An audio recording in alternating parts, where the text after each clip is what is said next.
भाई नज़ीर बिल्कुल इस वक्त मैं मौजूद हूँ डी चौक के करीब, जहाँ पर जमात इस्लामी पाकिस्तान के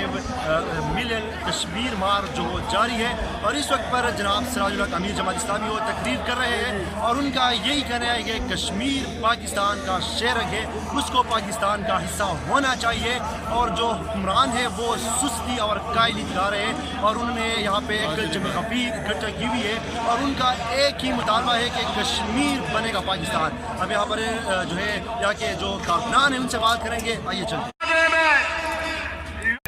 इसका असल मकसद है कि हम कश्मीरियों के साथ इज़हार यकजहती करें, और हम इसके साथ इस्लामाबाद के जो हुक्मरान हैं उनको भी जगा रहे हैं, उनको भी एहसास दिला रहे हैं कि सिर्फ ट्वीट से और सिर्फ स्पीच से कश्मीर आज़ाद नहीं होगा। और इसी मार्च के ज़रिए हम ये बताना चाहते हैं कि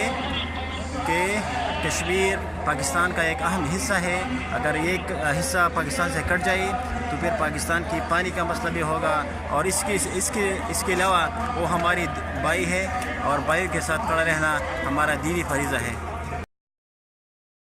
नाज़रीन, आप लोगों ने देखा यहाँ की जो कश्मीर मार्च है, यहाँ पर हमने जो यहाँ पे कारकुनान थे उनसे बात की है, और यहाँ पर आप लोगों ने सुना कि सिराजुल हक साहब जो थे अमीर जमात इस्लामी पाकिस्तान, उन्होंने एक मुतालबा किया कि कश्मीर को जो है वो पाकिस्तान का हिस्सा होना चाहिए। उन्होंने चंद बातें जो है वो हुक्मरानों के सामने रखी है, उनमें से एक ही है कि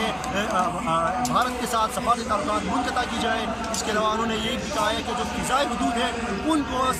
भारत के लिए इस्तेमाल न होने दें। इसके अलावा उन्होंने ये भी कहा कि आखिरी रास्ता जो आखिरी अल्टीमेट रास्ता है वो यही है, एक